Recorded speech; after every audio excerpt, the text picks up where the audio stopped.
Hello, can you see anything? Yeah, I can see the slide. Yeah, the introduction slide. I just need to just give me a minute to get my arrow on the computer. Here it is. Yeah. Now I will. Okay, so I am ready whenever you want me to start. Okay.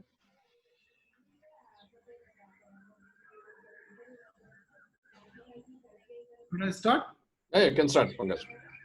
Are you sure? Ask Kishore, no?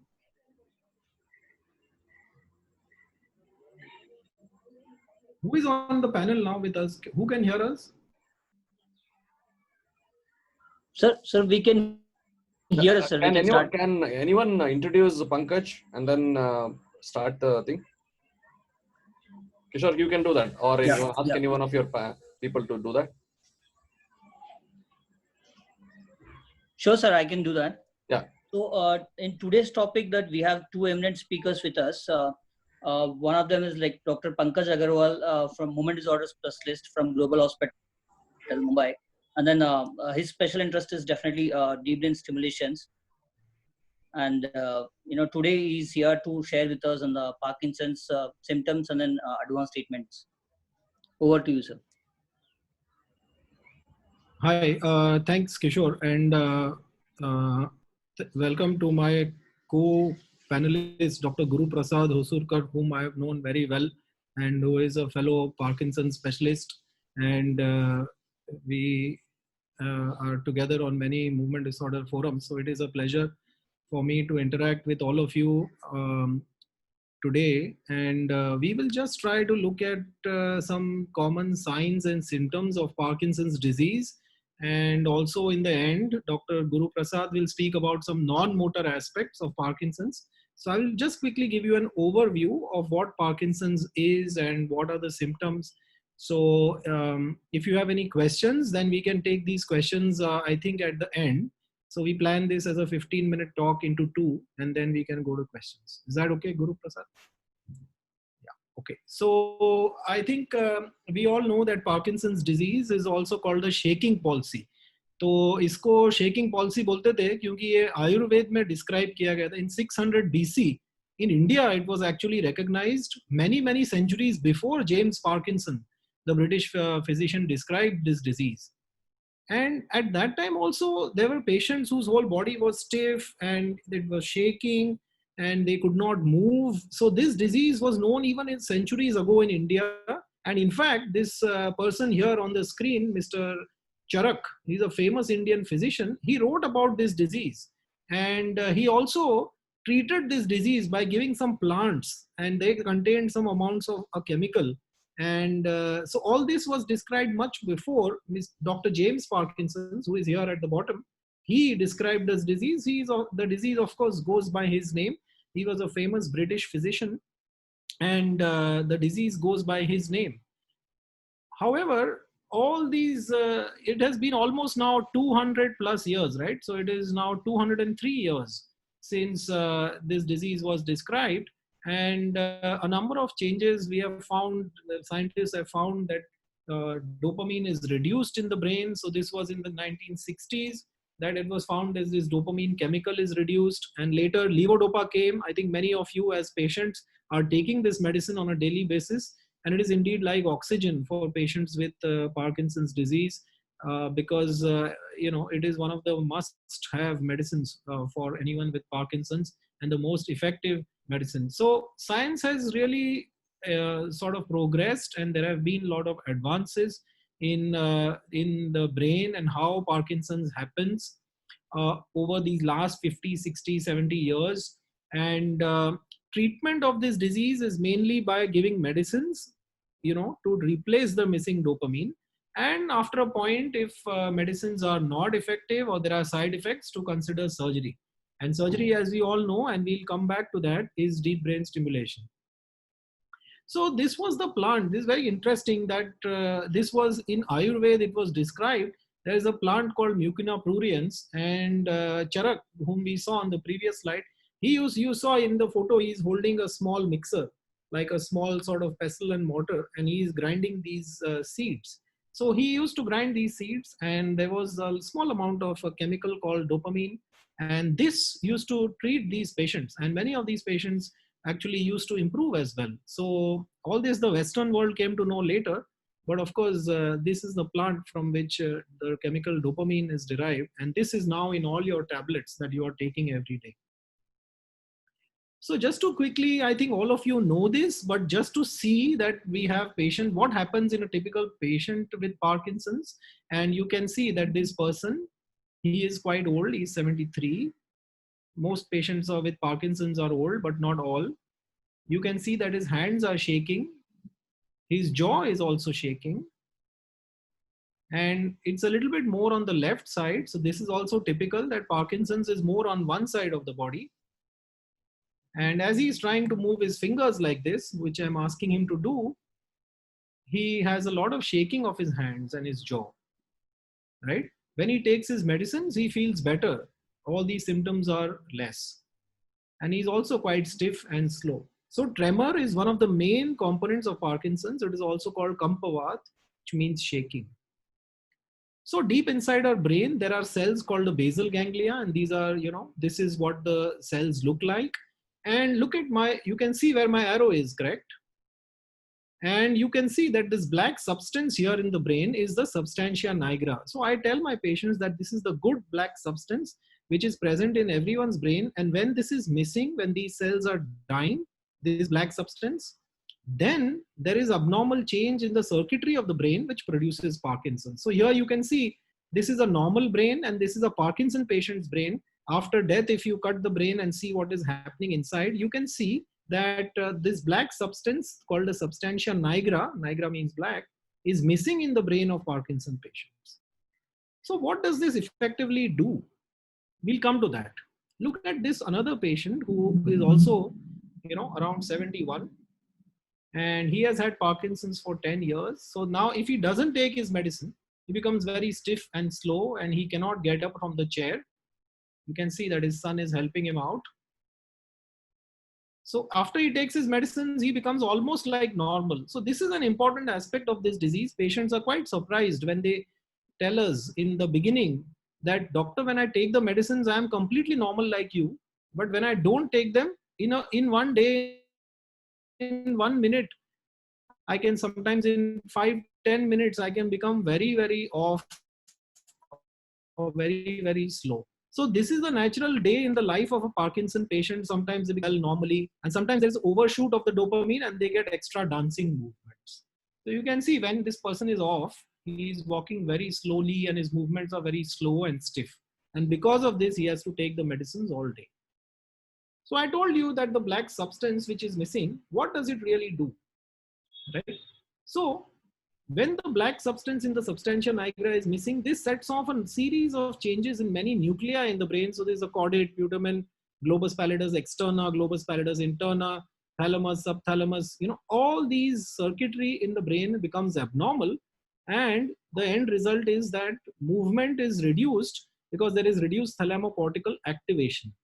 So the main part of the brain is here, the main cells of movement here on the outer surface. They don't get a signal internally from the deep brain. And that is why the movements in a person become slow and stiff, and the shaking that you saw, all that happens in these circuits of the brain. If you replace dopamine, that is an excellent way to improve these patients, because dopamine sets these circuits rolling back to normal.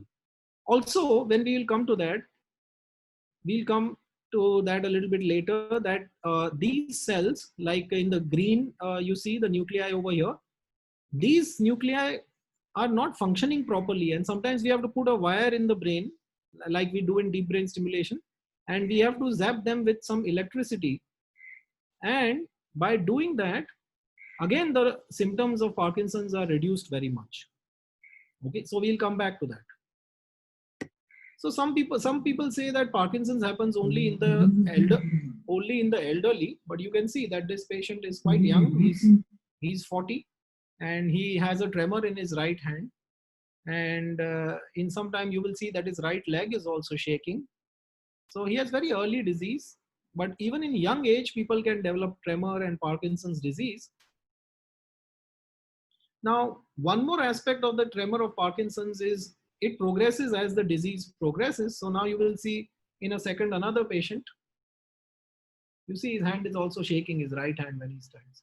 Now this patient, I have known him for a long time, and he has a long-standing Parkinson's, a little bit more tremor than the previous patient. You see his left hand is shaking. Tremor is always mostly on one side in the beginning, then it becomes bilateral. So you see, when he is holding his hands out, there is not much tremor. But at rest, there is a lot of, when the hand is not doing anything. When he's walking, the tremor increases. This is all typical of Parkinson's. If they are anxious, or if they walk, if they sometimes are in tension, or if they come to the doctor's clinic, their tremor can increase. So not only tremor, but there are some other aspects of Parkinson's, as you all know, because you are all living with these symptoms, and you all very well know that stiffness of the body, right? So stiffness of the body. Now look at this person who has Parkinson's. Left hand is okay, right hand is extremely slow. This is called bradykinesia or slowness. So for example, when this person is shaving or brushing his teeth or combing his hair or reading the newspaper, just imagine if he's up buttoning his shirt or wearing his trousers, all these activities become very slow, and this slowness of movement really reduces his ability to do his daily activities. So it is a very, very troublesome symptom, this bradykinesia or slowness. You can see there is extreme bradykinesia on his right side. And this patient recently underwent DBS also. There's another young patient on the right side with Parkinson's disease. And you can see that his expression is a bit flat, and he's trying to move his hands as I'm telling, but again, his hand movements are slow, and you will see him stand up and walk, and he is sort of bent when he walks. So he has difficulty. This is how he walks, and this is how he had come to us. So he has young onset Parkinson's. His Parkinson's started at only 21 years of age. People thought he had a spine problem, but actually he has Parkinson's disease of young onset. Only 21 years of age, and now he is around 26 or so. So treatment of Parkinson's is mainly symptomatic to reduce slowness and stiffness and shaking, and we know that there is no cure, but we try to give medicines till to control these symptoms. As life goes on, disease increases a little bit, and the effort is always to try and give you medicines to keep you active, to keep you functioning. So these medicines are more or less lifelong and with some adjustments. So the idea is to keep you functioning and keep you doing your daily activities properly. So that is the idea of giving you these medicines. But we know that after some years, there are problems even with the medicine. So for example, a lot of people develop dyskinesia or extra dancing movements. So we will just come to that. We'll see there's too much dancing, people are shaking. So once the dopamine level goes too high, so that also happens. So those are also problems that happen with disease progression. So after 5, 7, 8, 10 years with Parkinson's disease, a lot of patients develop these extra dancing movements, and they are also important to control. As the disease progresses, doctors like us have some difficulty in managing perfectly with the medicines, because the medicines slightly lose efficiency slowly as the disease progresses. But we try to manage these medicines so as to make you live through your day more comfortably. And there are a number of medicines, all of them. So there are examples: levodopa and pramipexole and ropinirole. So drugs that inhibit dopamine metabolism, drugs acting on non-dopaminergic systems. So you have examples of Pacitane or Amentrel or Sincapone or Ropark or Pramipex. So all these medicines that people take act on various dopamine systems directly or indirectly, and they are often used along with levodopa. So there are a number of factors.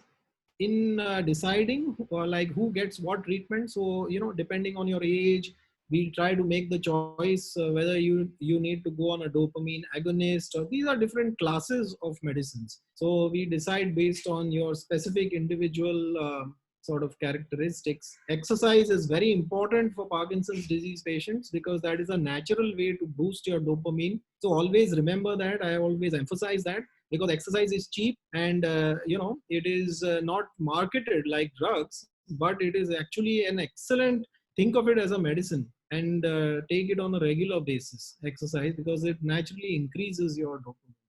So all these, so there are various exercises, but all that doesn't matter. It's just you have to exercise 5 times a week, at least for half an hour or so, sweat it out a little bit, get a bit tired. That will do you a world of good, not only for Parkinson's, but also for general brain health. And exercise improves mood and cognition and a lot of other things. So Dr. Guru is going to cover non-motor problems. So there are also other problems that besides the stiffness and shaking. Now, what is the role of deep brain stimulation? So we have to understand that this is a pacemaker we use. So this you can see my colleague Dr. Naren, who does a surgery with us, is sort of inserting the electrodes in this young patient with Parkinson's. So what happens is we attach a pacemaker in the chest and wires go into the brain like that, and we can control it externally by a programmer, which happens later. So what happens is motor symptoms are very effectively controlled with these medicines. So not all patients with Parkinson's will need surgery, but when it has more of a role in younger patients or those with very severe disease, but it is a very important resource in our treatment of Parkinson's disease. And if you're not able to control your symptoms with medicines, then DBS is an excellent way to treat Parkinson's disease. So we have to know that it is not a cure and medicines will continue. However, the effect of the dependence on the medicines is very, very much reduced after surgery. So we will come to that when we speak a little bit more about DBS. So what are the goals of treatment of Parkinson's? So as I told you, we have to control Parkinson's symptoms for as long as possible with the minimum dose of medicine as much as possible, and minimizing any side effects of medicine. But at the same time, giving you enough relief so that you can do your daily activities properly. So that will be our effort. Like find the least dose at which you are able to do your activities and have minimum side effects. So this is an art, handling these medicines in such a way that you can get through your day effectively, and continuing to manage this over the years. And if you need DBS, then to do DBS. Of course, using non-motor things, these are also very important, and we should not forget, it is not always medicine and surgery, but exercise and yoga and dance, music, positive thoughts, social interactions, and support groups. There are many support groups all over India for Parkinson's disease. PDMDS in Mumbai is one of them. So all these things are excellent, and they go a long way for general brain health and not only Parkinson's. So we should always remember that. So these seemingly simple things are actually also helping your brain and your Parkinson's. So I think in this time of the COVID crisis, virus crisis, I think all of you should stay home, because many seniors with Parkinson's are in viral infection. So stay home and stay safe and be positive, and reach out to us if you need help. So I think with this, I will just stop and request Dr. Guru Prasad to take over. Thanks, Pankaj, for excellent talk and overview of Parkinson disease, the pathology, and then the clinical motor symptoms and all. So I'll start sharing my screen.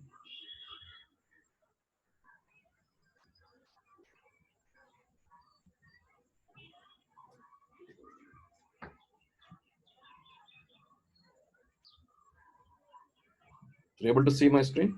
Yes. Right. So what I'll do in my talk is that we'll be emphasizing mainly on multidisciplinary approach.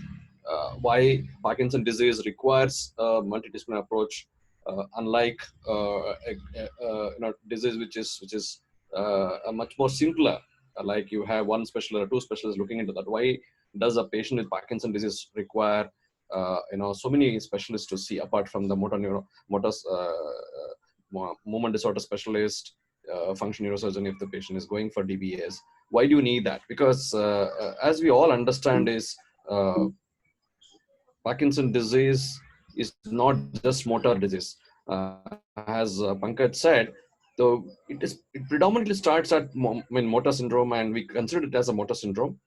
You have tremors, slowness of movement, slowness of gait, forward bending, like stoop posture, generalized rigidity, slowness of body movements, and it progresses. It starts at one side and then progresses over the years to the other side. I'll just show you one example of, I think you already seen few examples, but this lady, 9 years into the disease, has significant amount of tremors, both hands, and this video shows she's quite slow. The problem with this lady is that she didn't tolerate any of the medications. So it's almost like a drug name. So if you allow a person not to take medicine, if the patient doesn't take medications or the patient doesn't tolerate the medications, you will anticipate the progression of the disease like that. The tremors will worsen, the person becomes more and more slow, requires more assistance. This is another example of how the disease can progress. Significant amount of slowness. Just fasten the video just to come to the point. See that again, 9 years, 8 years into the disease. The first 1 or 2, 3 years, patients respond to medication very well, but this is the time when the disease progresses and the medicine response comes down. The effect will be there, but it will be shortened. The duration of the action of the medication, like levodopa and other dopa agonists, will reduce. No, I'm asking him to do alternate hand movements, finger tapping, pronation, supination of the forearm. He is not able to do it. And then I'm asking him to get up from the chair. He's not able to do it. Not even a tapping of the foot. The wife, like another patient to what Pankaj showed, that he requires support to get him from the chair. So this is what happens when the disease. Same patient, when we give a levodopa good dose, he'll able to walk around. But the only thing is, this is all short-lived. So this is what happens in a disease which progresses. So we know that PD happens because of the destruction of the dopamine neurons in the zona campus of the substantia nigra, and there is subsequent loss of caudate putamen dopamine content. And because there is increase in life expectancy all over the world, including India, that we will see more and more PD in our practice and in the general public. And medication still remains the mainstay of the treatment. We should understand that. So, and one important thing is that Parkinson's disease is not just motor symptoms. In fact, the non-motor symptoms in the form of anosmia, constipation can precede motor symptoms. But other non-motor symptoms which are common is cognitive problems, depression, mood disorder, psychosis, hallucinations, which probably is much more related to drug-induced side effects. You can have dysphagia and siluria. Dysphagia is much more in Parkinson plus syndromes than the usual Parkinson disease, but later stage it can happen in the Parkinson disease as well. Other gastrointestinal disorders like gastroparesis, constipation. You can have orthostatic hypotension, sometimes just related to the disease, or sometimes medicines also can cause orthostatic hypotension, and you need to be careful. Sleep disorders, urinary dysfunctions. We'll go into a little bit more details. Also, important is, it's not always Parkinson disease, idiopathic Parkinson, which is the common type. You can have other types of Parkinson disease where it is like MSA, PSP, CBD, which are called Parkinson plus syndromes, or DLB, which is a diffuse Lewy body dementia, which has Parkinsonism as another features. Why I'm mentioning this is because the non-motor symptoms are much more common in these Parkinson plus syndromes, be it dysphagia, be it dysarthria, be it autonomic failure. These are much more common, and there are atypical features as well. So we'll not go into details much on that. And there are secondary Parkinsonism. We need to also keep it in mind that there are other causes for Parkinsonism, like sodium being low, or other toxic exposure like carbon monoxide, or infections and all. So there's a whole list of things. When we make a diagnosis, if there's any, the course is a little bit atypical, then we look for secondary causes and investigate accordingly. Coming to pathogenesis, there is accumulation of Lewy bodies in neurons in the brain. Alpha synuclein, which is a misfolded or dysfunctional alpha synuclein present in Lewy bodies. So these are present in the brains of Parkinson disease. And it's not only just in brains. If If they look at the gut also, they are known to have this type of misfolded or dysfunctional alpha-synuclein. So the non-motor symptoms have the pathology in place. Coming to preclinical diagnosis, there are now centers doing olfactory testing to see whether there is, if there are other features like RBD or sleep disorder with olfactory testing being abnormal, then you can proceed. They say patient may develop Parkinson's disease in the future. So there are tests, there are centers doing it, and also giving a preclinical diagnosis. There are a few investigations like PET scan or SPECT scan, which may say that there can be a Parkinson's disease happening and patient is likely to develop motor symptoms. So we all went through this list of medications. Levodopa still remains the gold standard in Parkinson's disease in controlling the motor symptoms of Parkinson's disease patients. We also have other drugs like dopamine agonists, COMT inhibitors, anticholinergics, MAO inhibitors. These are predominantly for motor symptom control. We need to understand that most of the patients with Parkinson's disease will progress over time. There's only a few years of honeymoon period where the response to medications is very predictable and the patients do well. But after 3-4 years, they showed what is called as wearing off effect or motor fluctuations, motor complications. And after 10 years, they develop a lot of levodopa resistant symptoms and including non-motor symptoms in the form of cognitive decline and all. So we need to understand the course of a thing and then prepare accordingly the patients and their caregivers. Again, the disease progression happens in 90% of the patients, and we do all these adjustments to the medications as we go along.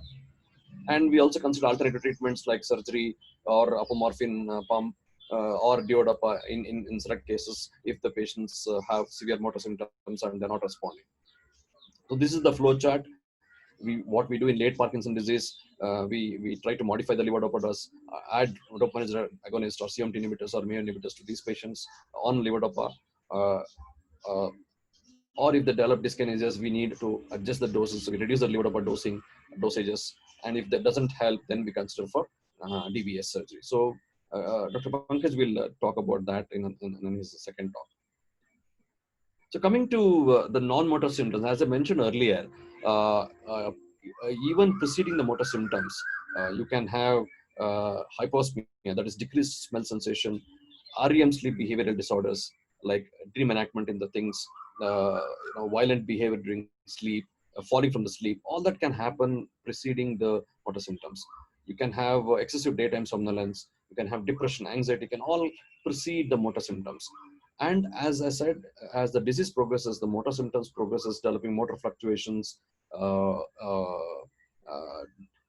dyskinesia, psychosis. There is also increasing non-motor syndrome burden. The amount of siluria, the amount of constipation, the amount of autonomic dysfunction, all increases. So it's not just motor symptoms getting progressed. The non-motor symptoms also becomes an important aspect of the disease as it progresses. And then in advanced Parkinson's disease, maybe 7-8 years into the disease, you will develop a lot of non-motor symptoms like dementia can set in. If the patient is elderly, more so. Neuropsychiatric disorders like impulse control disorder, because they can be related to drugs or even related to the disease. Visual hallucinations, psychosis, all can happen in patients with Parkinson's disease. Non-motor fluctuations. So you can have a patients who do well in terms of non-motor symptoms, generalized fatigue, depression, can do well with levodopa, and as the effect goes down, as they become much more slow, their non-motor symptoms, either it is fatigue or depression, mood can worsen as the disease, as the medication effect goes off. So you can have non-motor fluctuations in non-motor symptoms as well. And then nighttime sleep dysfunction. If the nighttime it's not taken care, if you are not providing enough dopa drugs in the night, usually we use sustained release levodopa in the night just to make sure that they don't get off during the night and leads to a lot of pain. That can itself disturb sleep. So if the dopamine is not equally divided between the day and night, you can have sleep disorder because of that. Or even without that as well, insomnia, sleep disturbances, not only just RBD, but other sleep disorders, nightmares can be a little bit higher in patients with Parkinson's disease. So all this can happen as the disease progresses.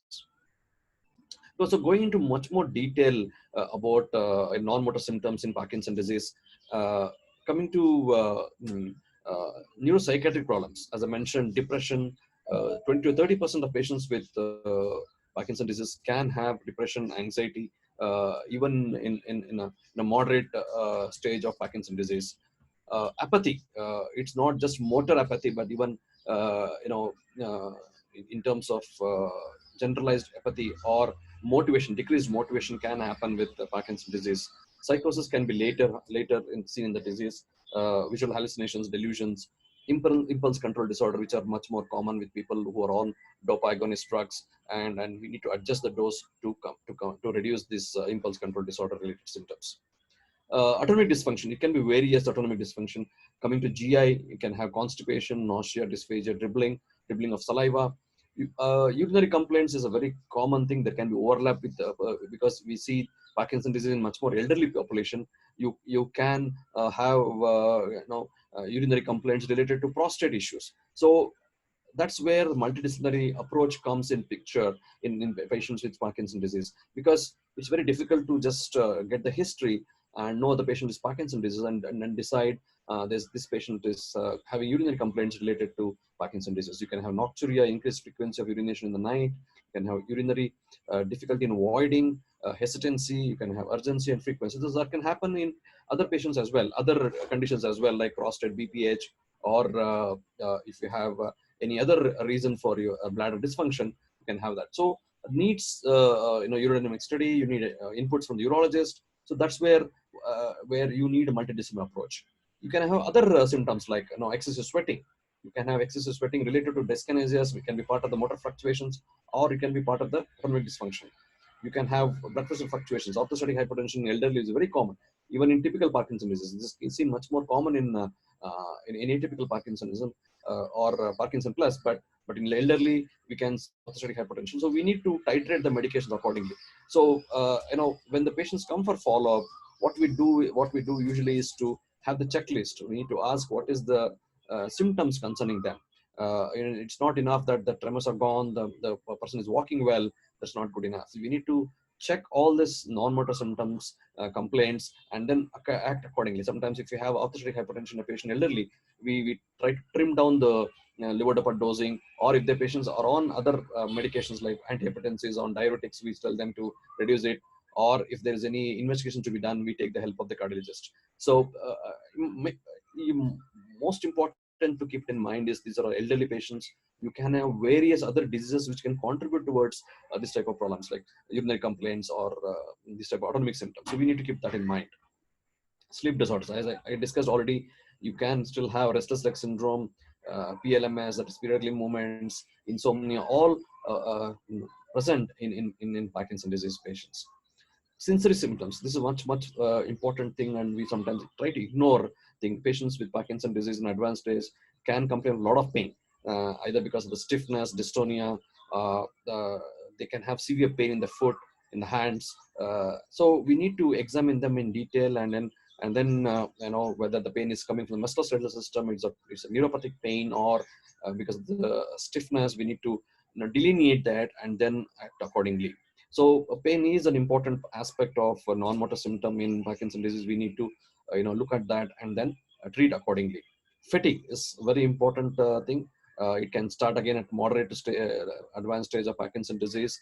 We use amantadine generally for other patients without Parkinson's disease for fatigue, but sometimes adding patients with the fatigue can amantadine to patients also helps fatigue, and you can also use other drugs to improve the fatigue. And make sure that we also know whether it is during the off period or on period, and then use the dopa drugs accordingly. We've already gone through olfactory dysfunction, visual dysfunction, auditory dysfunction. It can happen as a part of the aging. Weight changes can happen as the patient advances, the patient starts losing weight. Dyskinesia, severe dyskinesia also make them lose weight. So we need to keep that in mind. It also tells you that there is a disease progression. As I mentioned, along with the specifically related non-motor symptoms in palliative stage of Parkinson's disease, you can have other diseases like diabetes, cerebral vascular disease, or cardiovascular diseases, anemia, uh, bone health, osteoporosis, all can overlap with patients with Parkinson's disease. we need to keep our eyes open. We need to listen to them and then examine in detail, investigate accordingly, and then treat that accordingly, and take other specialist help. So that's where the multidisciplinary approach comes in picture. So we have the primary person, the neurologist there, and along with him, we have the Parkinson's disease nurse. If we have a luxury of having a dedicated nurse for Parkinson's disease care, that becomes a very important team member, because she can be a conduit, or can be a person who can be a bridge between the neurologist and other specialist with the patient and the caregivers. And then we have the whole lot of other team members, like the physiotherapist, the occupational therapist, and the neurosurgeon is also a very important part of the. As we understand, DBS is one of the standard of care for Parkinson's disease. It's been there for the last 20-25 years, and now with recent advances and recent thing, and more and more centers are doing it. The neuro is very much part of the team of doctors who are looking after patients with Parkinson's disease.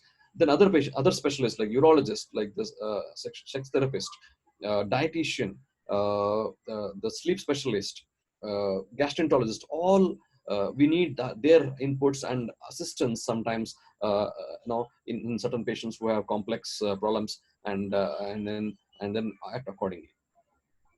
So these are the ways where we take the help, how they think. And also I didn't mention about the psychologist and psychiatrist and psychologist are also very much part of the team which treats these patients with the advanced disease. And then we take their inputs, especially when we are planning the patients to go for surgical treatment, advanced treatment.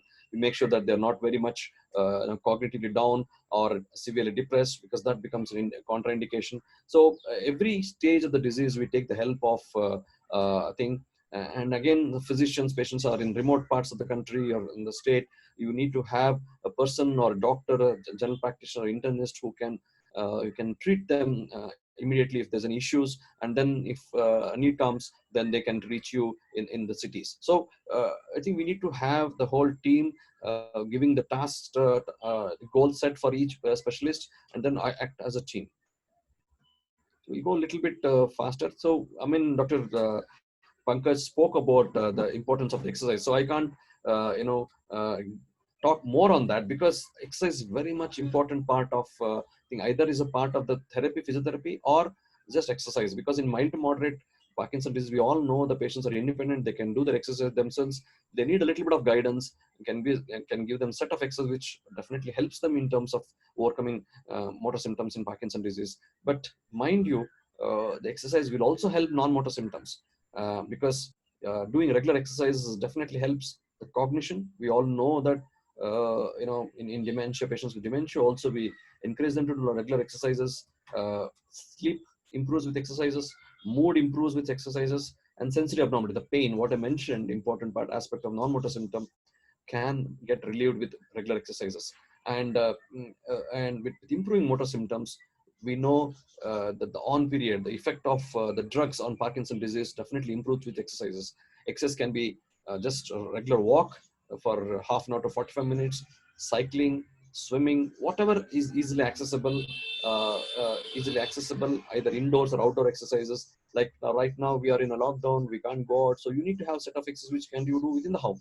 You can do yoga, we can do stretching exercises. All required is around half an hour to 45 minutes of important give time for exercises. And when you are normal time, during normal times, outdoor walking, brisk walking, all that will definitely help you in keeping yourself fit. And definitely that will have an impact of improving the medication efficacy. You may be taking medication, but if you're not exercising, the effect of the medication may not be adequate, and your motor fluctuations will progress. So important is to add at least half an hour to 1 hour of exercise in your routine. And if you have difficulty in doing certain things, you can take a help of your therapist. He will guide you to what set of exercise you can do and which is safer for you. Because as I mentioned earlier, all this people with advanced Parkinson's disease will have other comorbids like diabetes, hypertension, cardiovascular problems, kidney issues. So you need to be careful when you select a set of exercises. But simple walking to start with, a little bit of cycling will definitely help you. And if required, you can take the help of a therapist. And in terms of Parkinson's disease motor symptoms, definitely exercise will help you in maintaining balance, gait, and exercise indirectly also helps you in terms of integrating into the community. Like we know people walking in the groups, interacting with them, socializing with them, all that will definitely help in terms of improving the mood and then overall well-being of the Parkinson disease patients. Other interventions which can be done in terms of thing is, we know that speech also get affected. It's not just decreased volume of speech, the prosody, the dysarthria also can be a part of speech issues in Parkinson disease. So speech and language therapy also becomes important intervention in terms of improving their overall language functions. Behavioral and cognitive therapy, music and dance therapy, all that will have effect on both cognition as well as motor symptoms in Parkinson disease. Spiritual therapy, because as I mentioned, depression, anxiety is the important aspect of non-motor symptoms in Parkinson disease. So we're get them to meditation, relaxing exercises, all that will definitely help him in coping up with the disease. And then at the end, we also need to look at how we can also relieve the stress on the caregivers, so looking at assisted living and end of life care.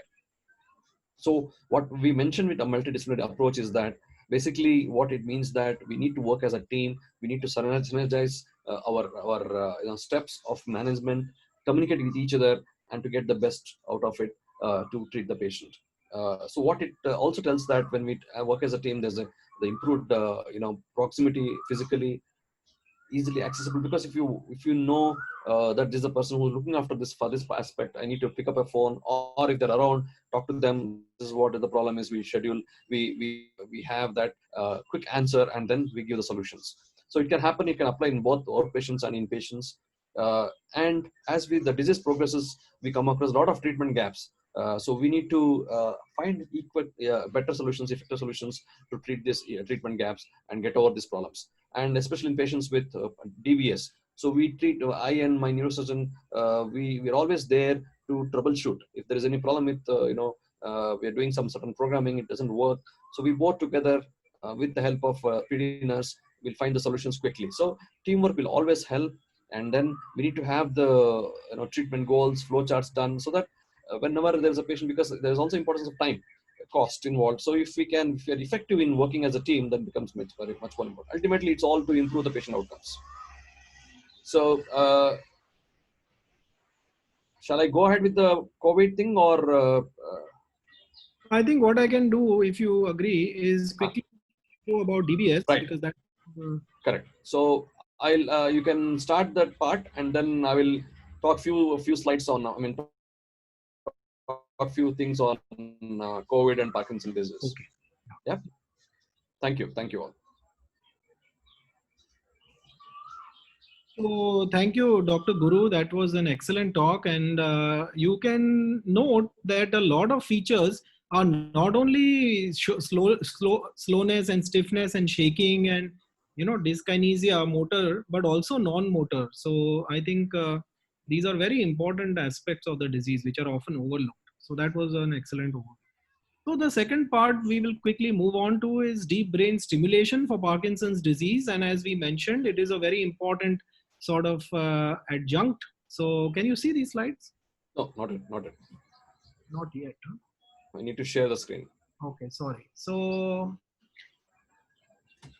yeah, just give me a minute.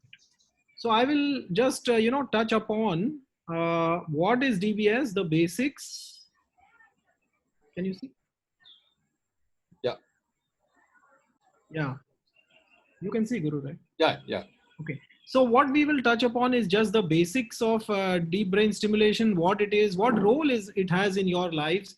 And, this was a very famous man. It's an interesting story. He's one of the founding fathers of movement disorders. He was in London, and he said in his life, he has seen two miracles. He died in 1998 or so, but he had seen DBS before that, because DBS came in around 1990.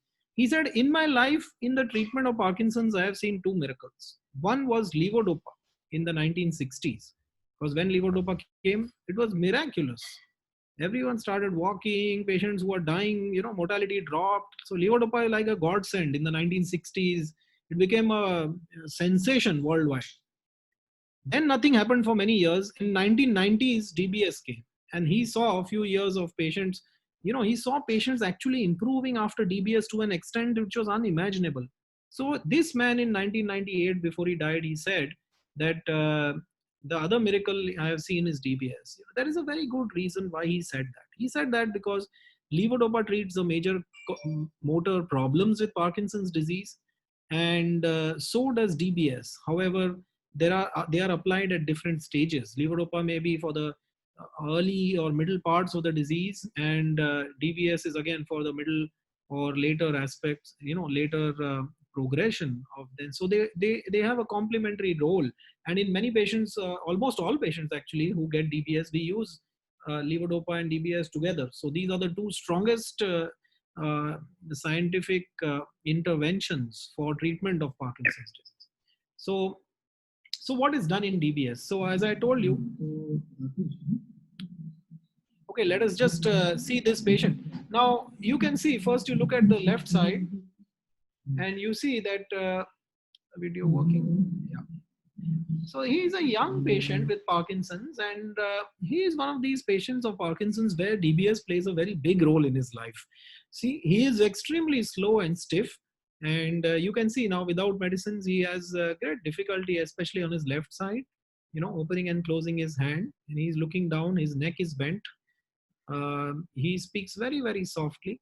His father has to help him to stand and walk. So he's in a very severe off state. He has difficulty moving his hands. And when he takes his medicines, it's almost like the opposite. 2 hours after levodopa, he gets uncontrollable dyskinesia, severe, movements that he cannot control. And this becomes extremely severe. So his whole day, he's sort of going in between these two states. So this is not a good situation, and actually his life is quite disrupted by this. He was earlier employed, he has lost his job. His wife also has sort of, trouble staying with him because of all these problems.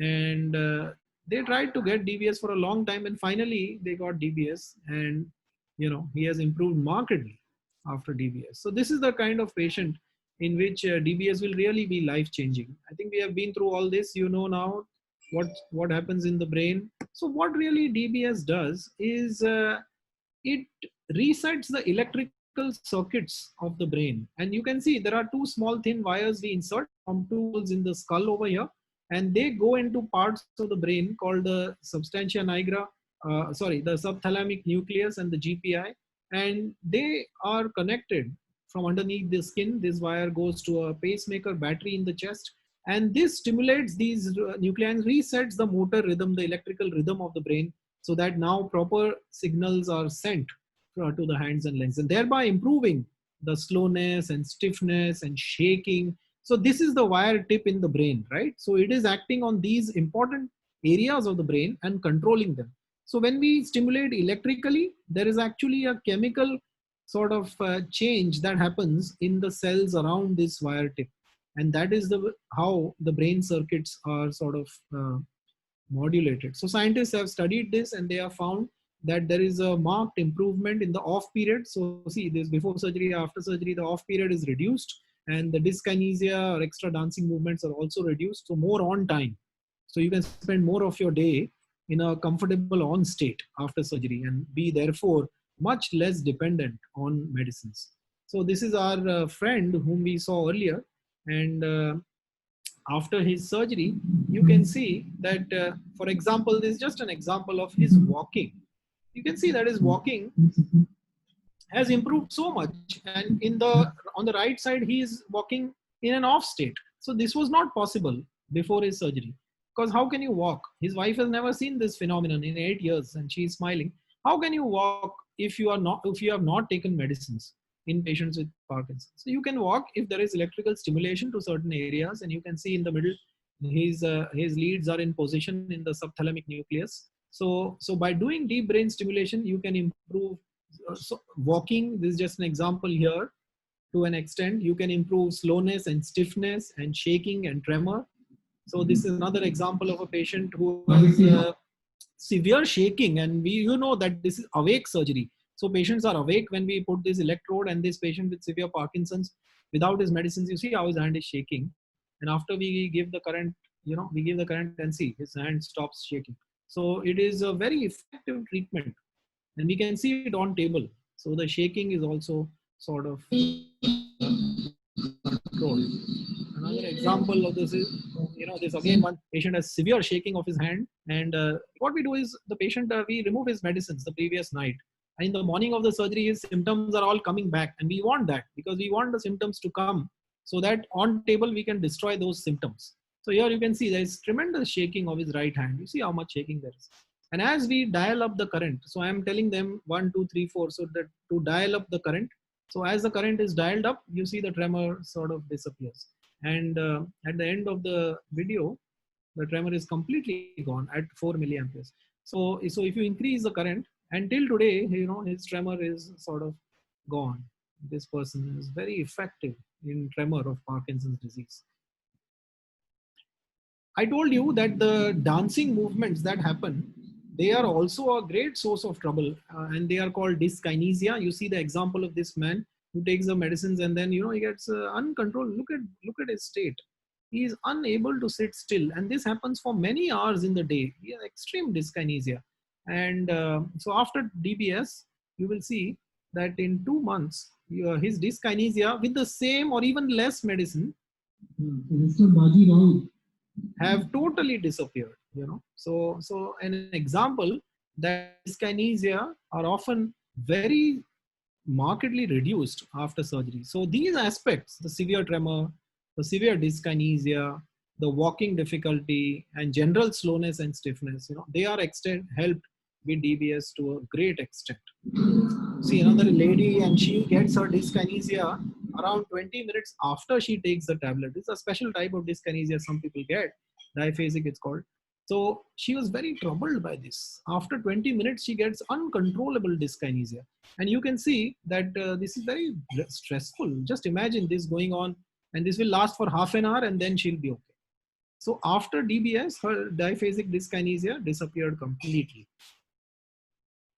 You see, there's another example. There are many patients like this. He's again a young person, and he told me that if a fly sits on me, he's an engineer, he's very smart. He told me, if fly sits on me, I can't hit the fly. He's so stiff and severe, and his neck is locked. He told me, so he's unable basically to stand. Is totally dependent, and on the right side, he's almost unrecognizable after a few months after surgery. This is. And you will see that there's a marked difference. In both these videos, the medicines are not taken, right? So they are in the off state, as we call them. So therefore, we can compare what the electric current is doing. On the right side, DBS is on. On the left side, there is no DBS before surgery. So you can see how much improvement in this off state. That is the main improvement with DBS. That the off state, which is so disabling, patients can't stand, that improves. And this patient, you see, after just an example of how much of a off state reduction. You see how he's walking. Look at him walk. It's almost like he doesn't have the disease. So these aspects are very, very well controlled with DBS. So just to tell you that what happens in a typical DBS. Now this is a young patient, 40 years old. He's a gardener, one of our favorite patients. He has done beautifully after DBS. And these are, when we are starting the pacemaker on that day, we don't give medicines for 14 hours because we want to get the patient. Now he is completely off. He's after surgery, but pacemaker is not started as yet. So he's completely off. You can see in this video that he is completely off. His tremor is also coming. As we start the video, as we start the battery, you see he gets within minutes. He is improved to such an extent that he can stand, and he's a different person. He's able to stand on his own within minutes just by starting the battery. So if you do DBS, the effect of the battery and the pacemaker is visible within minutes of starting the pacemaker. So it is a very strong and very effective treatment. This is the programmer by which we are able to control the patient's current in the brain. So there are various aspects of selection. We don't like to do it for every patient, as I said. So highly selected patients, and we are movement disorder specialists experienced in this selection. So patients are usually, but always not less than 75. And after the medicines, you should have some good benefit. Only then this medicine works. So you should not have the cousins of Parkinson's. You should have pure Parkinson's disease. Then this will work.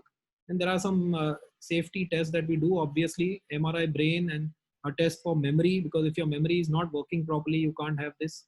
And, these are just the steps in the surgery and how we position the nucleus. And just show you, many patients are scared and they ask us, what, are you going to cut my brain, will I have pain? So we just prepared this video, so just to show them what will happen on a typical day.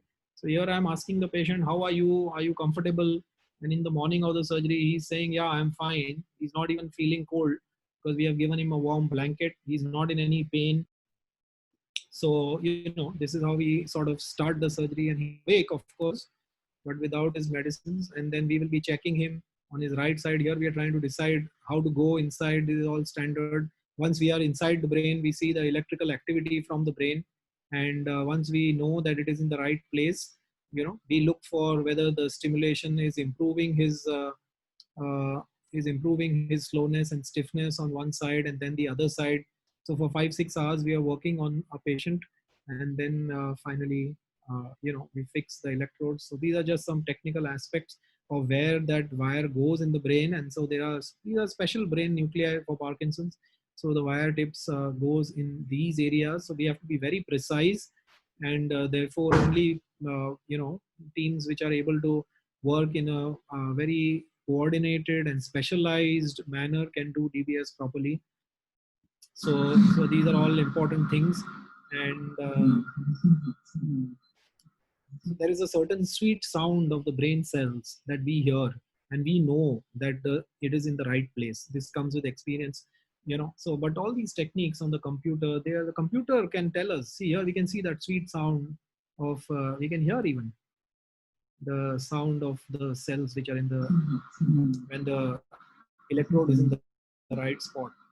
So all these things are very important. And we finally we see the effects on table in the movement, in the tremor is going away, slowness and stiffness is reducing. And so this is the battery, and this is the tip in the brain. So this is how DBS functions, and these are all the technical aspects.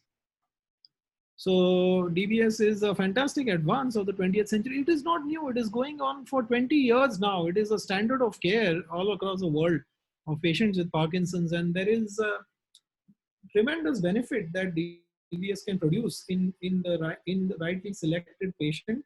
And there are a lot of myths about DBS, and people feel that DBS, there are various sort of misconceptions about DBS. But when you have used it in the right patient and you have done it properly, then DBS is a boon for patients with Parkinson's disease, and it is a life-changing therapy for patients with Parkinson's disease like no other. So besides levodopa, if anything can improve your Parkinson's, that is DBS. So we often educate people that like there are many examples, like patients are afraid, and there are sometimes even for small things they feel that this will happen, that this is one of the safest brain surgeries that there is. And so I think that everyone should understand that it is very effective, it is very safe, and it is also becoming more and more affordable because major insurers are covering it. The cost is a little high, of course, in lakhs, because these are foreign made devices and highly technical. But DBS is becoming more and more affordable. Insurers are covering it, so you can take advantage of this. So I think that we all need to spread awareness that DBS can be tremendously helpful to selected patients of Parkinson's disease. Okay, with that I will stop. Yeah, thanks, Pankaj, for the excellent talk on DVS in Parkinson disease. We all know now, we have various other tools now to use in advanced Parkinson disease. Not only medications, we have now DBS, which has been there in India for last 20 years. And we're all witness to the changes it has made in terms of our practice for Parkinson disease. But now the background of COVID-19, Corona, pandemic and all. So it was always a worry what will happen to people with Parkinson disease, that COVID-19 will affect these patients and patients who are on treatment. What is the way forward? Whether to change any medications does the medications which are used in this type of flu infections, whether they interact, or do they need to make any change? So I think there are a lot of doubts in minds of Parkinson's disease. So I'll just present few data and few aspects of specific Parkinson's disease in the background of COVID-19 pandemic.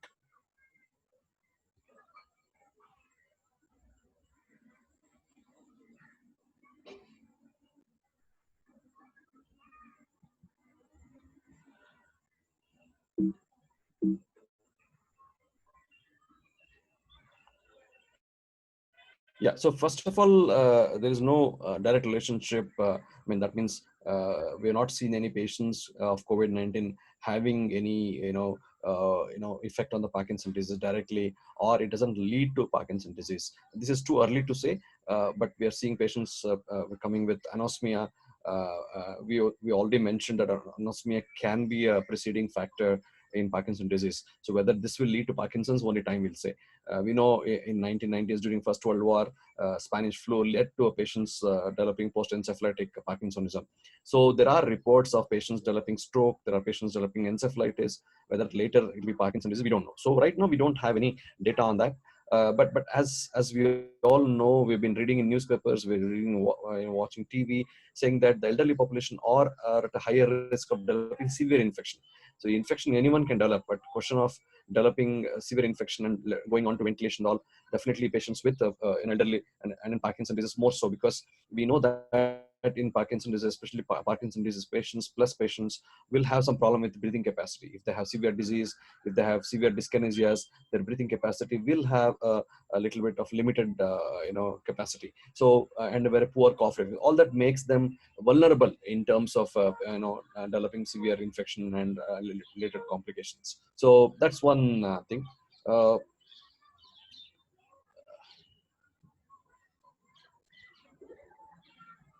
uh, any infection for that matter, urinary tract infection, any infection, intercurrent issues like hyponatremia, anything can worsen the motor symptoms and non-motor symptoms in Parkinson's. So in a way, what the studies or whatever they've shown is that definitely any infection, including COVID infection, can change the course of Parkinson's disease. So that goes without saying. Uh, and apart from that, people who are on lockdown, like in India, it's been almost more than a month that we're all in the lockdown. We're not able to go out, as I mentioned in the previous talk. So that adds to the depression and anxiety related to the lockdown and all. So I think important is to talk to your family members. You can take a teleconsult with your doctor. Do things which make you much more positive, like playing games, exercises, listening to something positive, not being always obsessed with the thing what's going on in COVID pandemic all over the world, because sometimes all these things can be very depressing and then it will increase your anxiety. So do things which will make you happy. Engage in your domestic activity, domestic work, some amount of physical activity. All that things will make you positive, keep you positive, and then that will definitely reduce your stress levels. A few things, specific related things. People who have even not only COVID or any patients who are on having URTI, require cough suppressants, they need to be careful when they're taking a MAOB inhibitor, including the newer one, the sulfonamide. We need to be careful with that because that can interact. Any patient who's on salicylic or nacizilline need to be careful when they're taking cough suppressants, because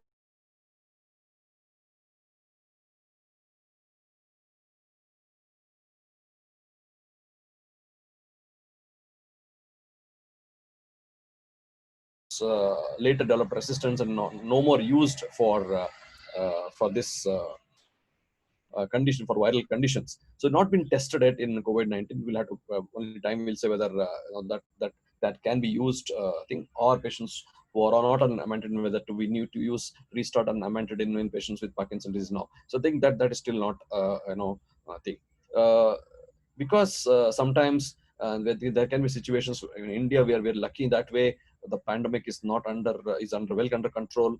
So we're not having a situation where we require using injectables. Patients who are on in ICU who can't take oral tablets, they require to be taking injections. So that in that situation where apomorphine or liquid levodopa will be useful in patients who can't take oral tablets. So that also needs to be kept. This is mainly for the neurologists and the physicians who are dealing with this. So general advice for patients with thing like we're all doing: stay home, be safe, because exposure to other people who are carrying this virus can be a risk for you. So common advice for patients with Parkinson's disease is to stay home. That will make you much more safer than being out in the streets. And then important is to maintain compliance with the medications. Stock it up. Even if it is for 2 or 3 months, stock it up, because anyway, medications are all is all part of.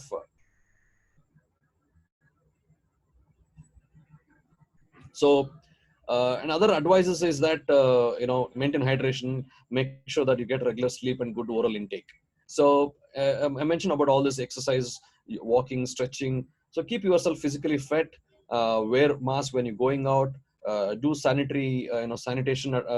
Things like frequent hand washes goes without saying for all people, including Parkinson's disease. And then try to do teleconsult rather than visiting hospitals. Even patients with DBS who are on DBS who are require take the help of teleconsult and video consult, so we can adjust the parameters, because anyway all these people carry a patient programmer. We can adjust certainly some parameters. If it's absolutely required, then reach the hospital and see the doctor. Otherwise, teleconsult is the thing which needs to be used effectively these days. Thank you. So I Pankaj, are you seeing any questions in the chat? No, I'm not able to see any questions per se. Can you see?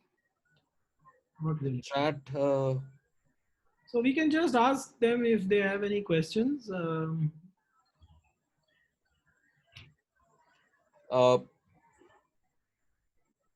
think it was a very good session. We covered both the motor and non-motor things, including the surgical aspects. And in the present pandemic, what are the things we need to take into measures to be safe. If I don't see any questions, other panelists, can anyone wants to ask any questions before we wind up?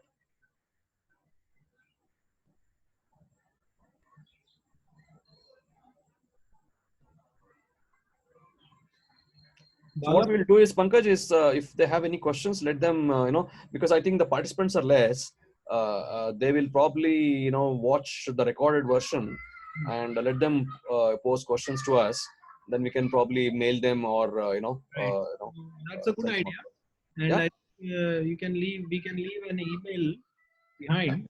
So maybe Bala and Kishore can do that. Leave an email behind, and then they can contact us, and then we can get back to them. Then get back to them. Yeah. Okay, so Thanks. thank you very much for your wonderful talks, and it was a pleasure to remotely co-host this with you. And I think for whoever patients are listening, it is always it is an exercise we do almost daily, but still we enjoy it, because every piece of information or reliable information we can get out on Parkinson's is ultimately of help to our Parkinson's community. So thank you very much for organizing this, Bala and Kishore and Dr. Guru. Thanks. Thanks, Pankaj. It was a pleasure, catching up with you, and hope that we'll have much more sessions like this. Thank you, everyone. Thank you, all the panelists. Bye bye.